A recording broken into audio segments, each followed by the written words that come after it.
I am in shock. I am in shock. The Indiana Fever just beat the Aces. The first win for the Indiana Fever against the Las Vegas Aces since I was 22 years old. Aces MVP to refs, Fever's MVP and Alyssa Smith. You're not wrong. You're not wrong. In front of the entire basketball world, the Las Vegas Aces, the team that was meant to be the unending dynasty, were humiliated. Check for a 27-point blowout. The referees are giving A'ja Wilson preferential treatment, but it's still insufficient. Verify. Even though everyone says Chelsea Gray is superior to Caitlin Clark, she is giving nothing at all. Large check. There was a squad in Indianapolis that was going to teach A'ja Wilson the true meaning of basketball while she was out here snatching guys from over their heads and getting away with it. A'ja Wilson. My God, you see how many free throws that lady have? Oh my God, on the stat sheet she had basically 30 points, but all the free throws this woman got, man, they tried their best to keep the Aces in the game, man, but it didn't matter. It didn't matter, man. They destroyed the Aces. About freaking time the Fever finally beats the Aces, man, and without Caitlin Clark. The Las Vegas Aces' 81-54 victory over the Indiana Fever wasn't only a defeat. It was a declaration. Additionally, such assertion was incredibly clear.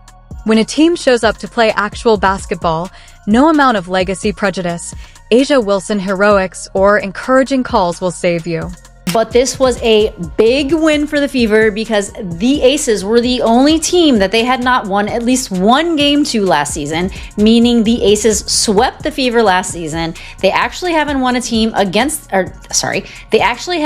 game against the Aces in 16 games. And they did it without Caitlin Clark. This team is crazy. They are beating the number one team in the league first.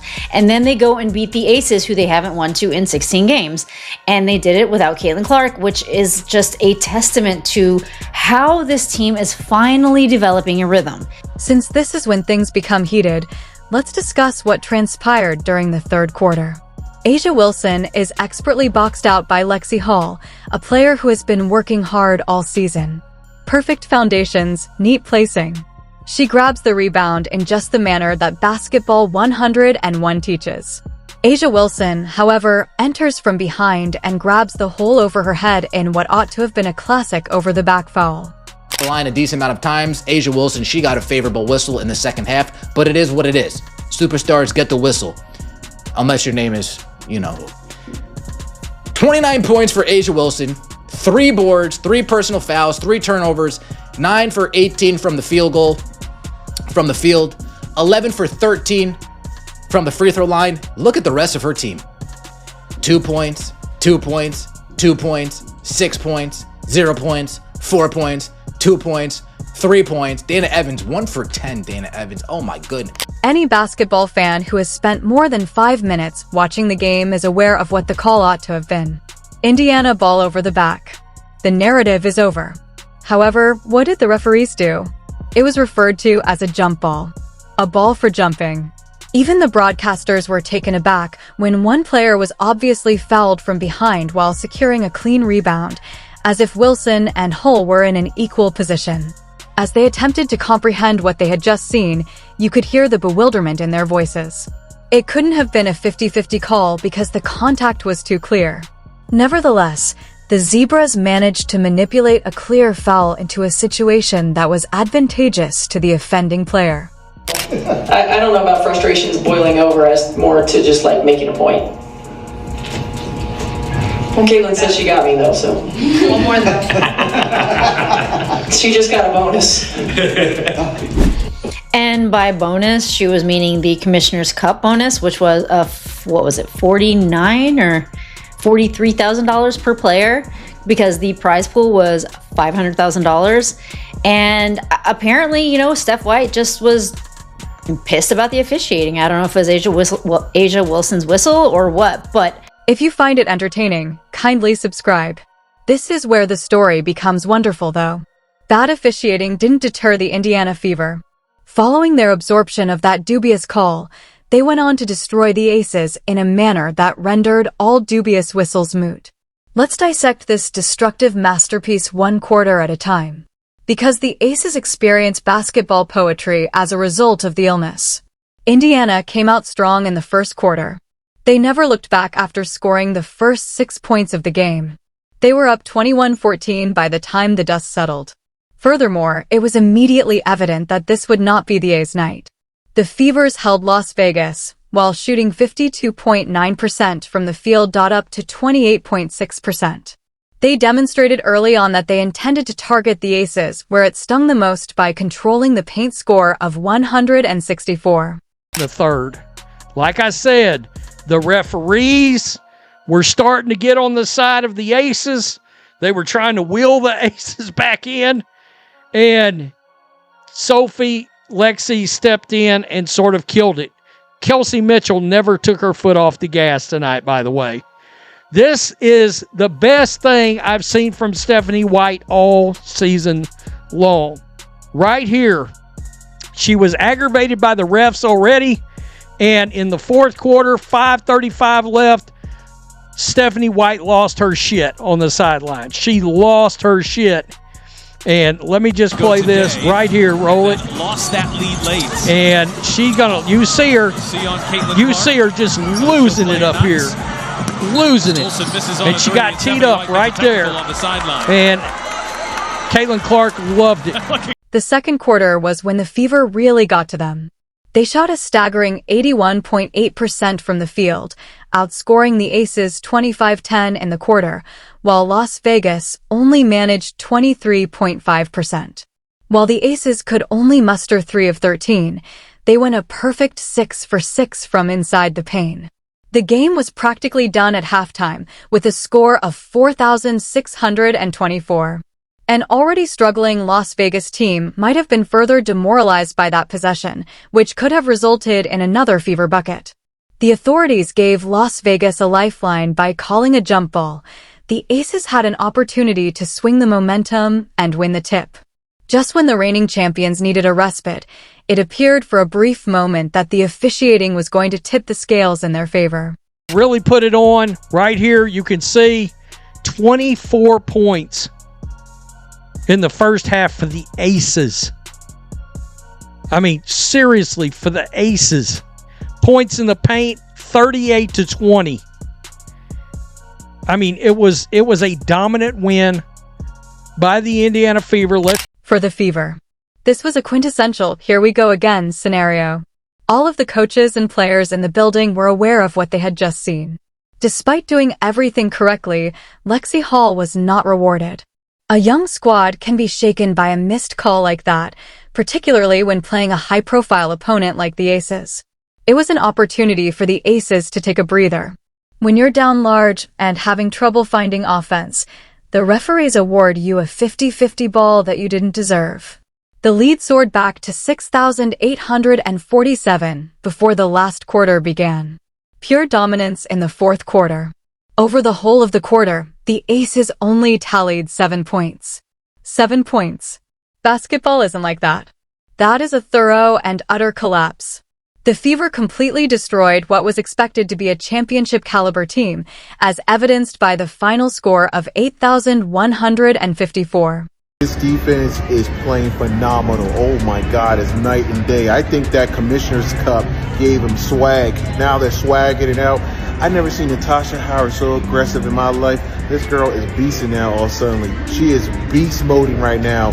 And Timpson, the rookie, getting block shots, getting steals. Aaliyah Boston is just murking, destroying Aja Wilson.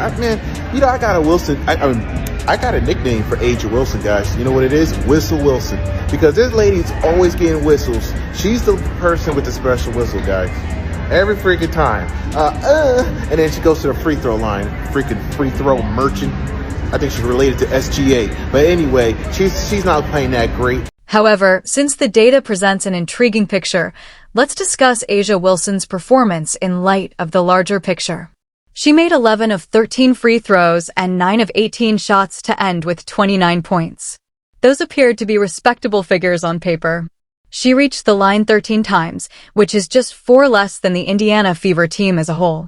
She had a good whistle all around the entire game, including that dubious jump ball call. Here's the terrible truth, though.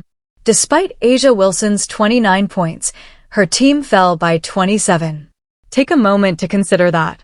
The rest of her squad was non-existent, so even though the league's supposedly greatest player had what most would consider a strong statistical night, it was absolutely pointless.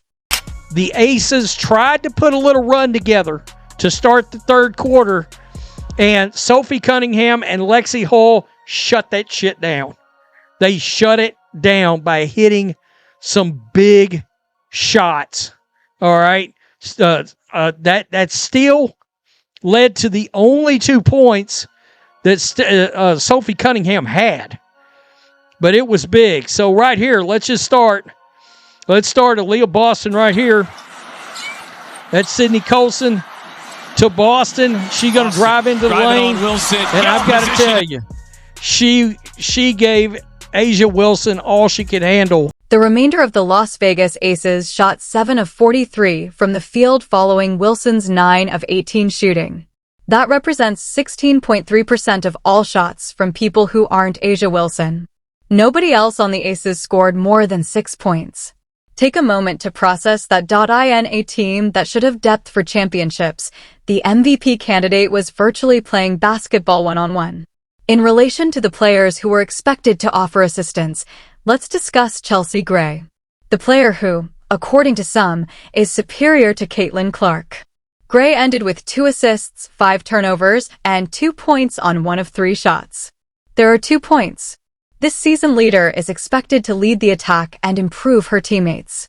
Rather, she appeared to be playing in quicksand as the Aces' attempts were stifled by the Fever's defense. About to say some words I never thought I'd say. Free A'ja Wilson. Free her now. Not tomorrow, not next week, right now.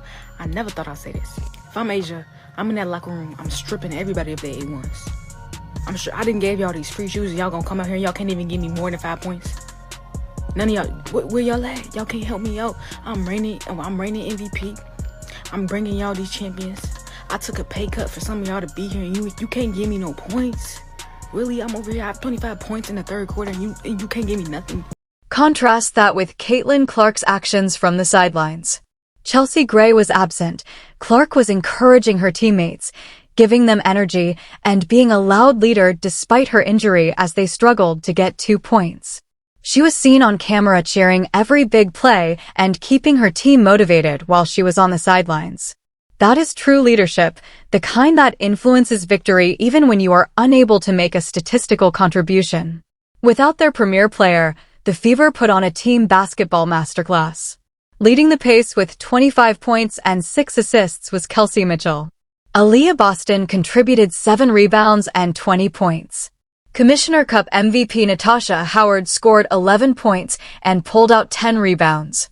This was championship-level play, selfless basketball, and balanced scoring. God, with more turnovers than points and assists combined. More turnovers than points and assists combined. We got Point God, aka Point Fraud. And remember, this is probably who the WNBA player said was also better than Caitlin Clark. They said I'm pretty confident they said she was better than Caitlin Clark. The defense, however, was the true tale. The Aces' season lowest defensive output of 26% was limited to by the Fever. They made 17 turnovers. In the first half alone, they had a 28-10 lead and commanded the paint. Every possession was difficult for Las Vegas because of their oppressive team defense. A team was being carried by more than one player. These 5 players were playing with the kind of camaraderie the Aces had been frantically seeking all season long, covering for one another, making the extra pass, and playing in perfect unison. The eye test fully supported the figures. The Fever were methodically losing as Wilson was scoring 29 points in what were essentially empty galleries, down any attempt made by the Aces. They were executing their game plan with the kind of discipline that winning teams exhibit, switching on defense with ease, and moving the ball with accuracy on offense. Guys, when did Indiana Fever turn into the best defensive team in the NBA? When? I mean, after that celebration from the Commissioner's Cup, we all thought they were going to come out here a little bit hungover. And mean, their defensive prowess has gone up 100%. In the first half, we have Aces down 22 points. We have only beaten Las Vegas Aces one time in 9 years. For those who do not know that statistic, we've only beaten them once in 9 years. Their defense is impenetrable. We have 28 points in the paint for the second quarter. We are shooting 90% from the field in the second quarter. This is insane. Caitlin Clark was enjoying herself immensely on the sidelines during the entire event. Her genuine enthusiasm for her teammates, contagious energy that permeated the bench, and leadership presence even when she was unable to play were all evident. In contrast, the Aces' despondent body language suggested that they were unable to comprehend how they had fallen into such a deep hole. Something that has been developing throughout the season was revealed in this game. The Aces of Las Vegas aren't the same group that they once were. When things become tough, they can no longer play winning basketball and have lost their identity and cohesion. And when they did succeed, it wasn't a simple victory. From the beginning to the end, they dominated in a way that made it clear which side was more prepared, better coached, and more resilient to hardship. A'ja Wilson is able to receive all of the advantageous calls she desires. She has the ability to grab players by the head and substitute jump balls for fouls. Even though she can make more free throws than the entire opposing team, basketball is still played on the floor and team sports still triumph over individual feats.